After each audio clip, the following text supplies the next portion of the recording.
News 18 India पर नजर डालेंगे। उत्तराखंड विधानसभा से ये बड़ी खबर है, जहां पर आज यूसीसी यानी uniform civil code bill pass हो सकता है और जिसमें बिल का पास होना तय माना जा रहा है, क्योंकि बीजेपी सरकार के पास बहुमत का आंकड़ा है और इस लिहाज से ये आसानी से पास हो सकता है, लेकिन विरोध के स्वर बुलंद है। तो एक दिन पहले उत्तराखंड के मुख्यमंत्री पुष्कर सिंह धामी ने खुद विधानसभा में यूसीसी बिल को पेश किया था और बिल पर तीखी और लंबी चौड़ी बहस भी हुई थी और जिसके बाद सदन की कार्यवाही स्थगित कर दी गई थी और आज फिर बिल पर बहस होनी है। और अगर ये बिल कानून की शक्ल ले लेता है तो उत्तराखंड आजादी के बाद यूसीसी यानी समान नागरिक संहिता लागू करने वाला देश का पहला राज्य बन जाएगा।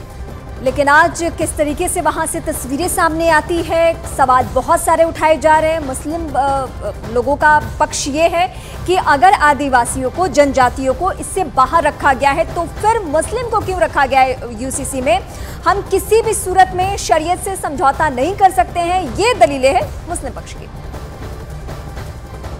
उत्तराखंड से लगातार बड़ी खबर और 3 तस्वीरें आपके सामने देखिए। कल यूसीसी बिल को पेश किया गया था, पुष्कर सिंह धामी ने इसे पेश किया था। बिल की कॉपी भी सामने आई थी कि इस ड्राफ्ट में क्या कुछ था, वो रखा गया था सामने। और आज बिल पास हो सकता है, क्योंकि जो आंकड़ा चाहिए बिल को पास कराने के लिए, वो बहुमत का आंकड़ा जो है वो बीजेपी के पास है। हालांकि कांग्रेस, जो कि वहां की मुख्य विपक्षी पार्टी है, लगातार ये आरोप लगा रही है कि जल्दबाजी में इस बिल को पास कराया जा रहा है और साथ ही चुनावी स्टंट भी इससे बताया है, क्योंकि ये आम चुनाव का साल है और इस साल में अगर यूसीसी को पास कराने की प्रक्रिया सामने आई है तो कांग्रेस लगातार यही आरोप लगा रही है कि ये महज एक चुनावी स्टंट है।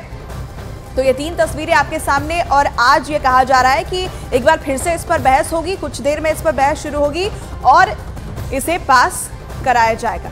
दीपांकर इस वक्त हमारे सहयोगी हमारे साथ जुड़ चुके हैं। दीपांकर, कल से लेकर अभी तक जो हम अलग अलग बयान सुन रहे हैं उसको देखते हुए हम क्या माने कि आज जो सत्र है वो हमलावर होने वाला है, वहां तीखे हमले होने हैं, क्योंकि मुस्लिम पक्षों का बयान सामने आ गया है। हम शरीयत से समझौता इसलिए नहीं करेंगे क्योंकि आदिवासियों को, जनजातियों को बाहर रखा गया है इस बिल से। बिल्कुल, क्योंकि अभी आज यहाँ पर आज चर्चा हो रही है, खासकर यूसीसी के इस बिल पर चर्चा शुरू हो चुकी है। मुख्यमंत्री को सदन में मौजूद है, इससे पहले विपक्ष के विधायकों से जाकर मुख्यमंत्री मिले भी एक शिष्टाचार भेंट में सदन में। और खास बात यह कि ऐसा रिएक्शन जिसकी उम्मीद यहाँ पर थी, कि कांग्रेस को भी उम्मीद थी कि कोई बड़ा रिएक्शन यहाँ निकल कर आएगा पब्लिक के बीच से या किसी खास समुदाय के बीच से या मुस्लिम तबके के बीच से, वो रिएक्शन खासतौर पर उत्तराखंड में नहीं आया। उत्तर प्रदेश से अलग अलग बयान आए हैं, दूसरे राज्यों से अलग अलग बयान आए, लेकिन उत्तराखंड में ऐसा कोई बयान नहीं आया कि कानून व्यवस्था की कोई स्थिति बिगड़ने वाली हो। और खास बात जो आपने कही कि बहुमत है बीजेपी के पास, 47 विधायक बीजेपी के हैं, तो बीजेपी लगातार इस बात को लेकर पूरी आश्वस्त है कि विधानसभा से इसे अप्रूव करवा लिया जाएगा।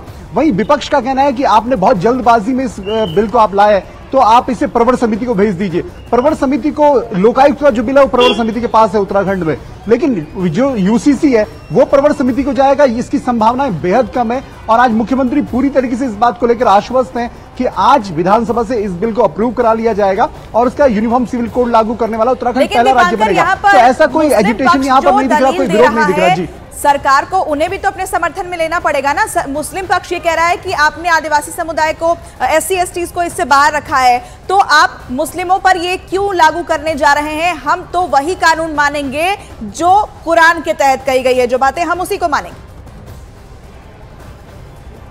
बिल्कुल बिल्कुल, कांग्रेस के सामने यहाँ पर एक मुश्किल ये है कि कांग्रेस अपने आप को अल्पसंख्यकों के साथ बहुत ज्यादा जुड़ा हुआ भी नहीं दिखाना चाहती और ये भी नहीं दिखाना चाहती क्योंकि उत्तराखंड में एक बड़ा वर्ग जो है हिंदू वोट यहाँ पर है, तो कांग्रेस ये भी उसे भी नाराज नहीं करना चाहती। तो कांग्रेस यूसीसी पर कांग्रेस ने जो मुद्दा बनाया है, कांग्रेस का यह कहना है कि यूसीसी का जो ड्राफ्ट आपने 20 महीने में तैयार किया वो सिर्फ कट कॉपी पेस्ट है, उसमें कुछ भी नई बातें नहीं है। जो संविधान की पुरानी व्यवस्थाएं हैं, जो मान्यताएं हैं, वो एज इट इज है। तो कांग्रेस यहां पर खुलकर इस लाइन पर बोलने को तैयार नहीं है कि आपने कहीं पर भी मुस्लिमों को इससे नुकसान होने की सूरत है। लेकिन हाँ, जो रिएक्शंस आए मिले जुले मुस्लिम महिलाओं के अच्छे रिएक्शन है, लेकिन कुछ मौलाना है या देवबंद से जिस तरह के रिएक्शन आए उनमें जरूर नाराजगी जाहिर हो रही है। लेकिन अभी इसके अप्रूवल के बाद क्या देश भर में रिएक्शन आता है, क्या उत्तराखंड में रिएक्शन आता है, वो जरूर देखना होगा। जी,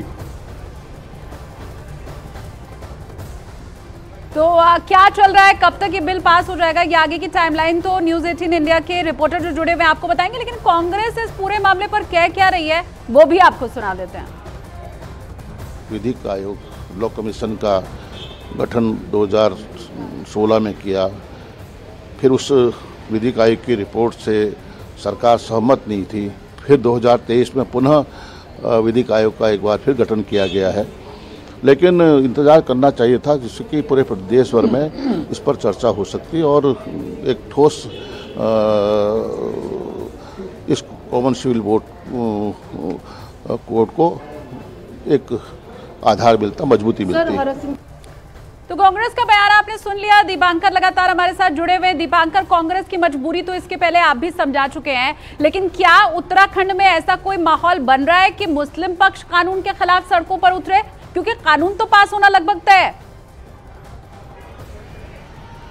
बिल्कुल, क्योंकि उत्तराखंड की अगर बात करूं तो खासकर जो मैदानी जिले हैं, उधम सिंह नगर, हरिद्वार, देहरादून का कुछ इलाका और नैनीताल के कुछ इलाका, इन जगहों पर मुस्लिम आबादी बड़ी संख्या में है। लेकिन वहां से अगर कल तक की बात करें, जब टेबल हुआ है ड्राफ्ट, उसके बाद से कोई बड़ा रिएक्शन कहीं से ऐसा निकलकर नहीं आया। हालांकि कानून व्यवस्था की अगर बात करें, मुख्यमंत्री ने लगातार ये कहा कि कानून व्यवस्था सही होनी चाहिए, पुलिस की तरफ से जो यहां पर पूरी तैयारियां वो पूरी तैयारियां की गई है। लेकिन विरोध की कहीं से कोई सूरत इस तरीके से, जिस तरह की उम्मीद की जा रही थी कि यूसीसी के टेबल होने के बाद, ड्राफ्ट के टेबल होने का एक रिएक्शन निकल कर आएगा, वैसा रिएक्शन यहां पर निकलकर अभी तक नहीं आया है। अब अप्रूवल के बाद आता है नहीं आता, एक बात यह भी है। और दूसरा, कांग्रेस यही कह रही है बार बार, कांग्रेस का यह भी आरोप है कि उत्तराखंड को बीजेपी ने पूरे देश में एक ऐसा स्टेट चुना है जहां पर आप प्रयोग करते हैं। आपने सबसे पहले मुख्यमंत्री बदलने का प्रयोग उत्तराखंड से शुरू किया, यूसीसी आप यहीं से शुरू करें, तो आपने इसे एक प्रैक्टिकल स्टेट बना दिया कि यहां क्या होता है उसे फिर पूरे देश में देखा जाएगा। जी दीपांकर, मैं कल से दर्शकों के सामने इस बात को बार बार दोहरा रही कि उत्तराखंड वो जगह है जहां पे देश की निगाहें हैं इस मसले को लेकर, यानी खासकर यूसीसी को लेकर।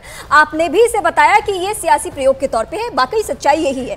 लेकिन इसका असर अब देश के अलग अलग राज्यों में, कुछ राज्य ऐसे हैं जो कह रहे हैं कि हमारे प्रदेश में भी यूसीसी लागू हो, जिसमें महाराष्ट्र है, या फिर बिहार से भी उस तरीके से आवाज उठी है।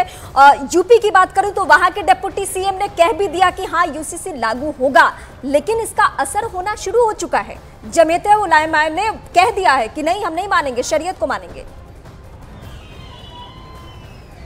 बिल्कुल, ये रिएक्शन अभी और ज्यादा बढ़ के आने की उम्मीद तब है जब अगर उत्तर प्रदेश ये बात करता है कि हम भी समान नागरिक संहिता लागू करेंगे। असम से इस तरीके की बातें आई है। इससे पहले जब यूसीसी की यहां पर तैयारी हुई तो गुजरात से इस तरह की बातें आई थी कि आप इस ड्राफ्ट की हमें बताइए किस तरह का आपका ड्राफ्ट है। महाराष्ट्र का कहना है, मध्य प्रदेश का कहना है, इस तरह राजस्थान से इस तरह की बातें आई है। और एक बड़े कई राज्यों में इस वक्त बीजेपी की सरकार है, तो जो अगर यूसीसी को एक अच्छा समर्थन उत्तराखंड में मिलता है और यहां पर इस तरह का रिएक्शन नहीं आता है, तो दूसरी जगहों पर जहां पर भारतीय जनता पार्टी की सरकार है वहां पर यह प्रयोग किया जा सकता है। और फिर बात साफ है कि उत्तर प्रदेश जैसा राज्य जहां 25 करोड़ की आबादी है, उत्तराखंड में 1.25 करोड़ की आबादी है, 25 गुना ज्यादा आबादी है, वहां किस तरह का रिएक्शन आया। कल हमने देवबंद से सुना था, तो वहां की महिलाओं का कहना है कि हम अभी भी शरीयत और कुरान पर भरोसा करेंगे, हमें यूसीसी पर बनाए रखिएगा। फिलहाल तमाम अपडेट्स के लिए आपका शुक्रिया।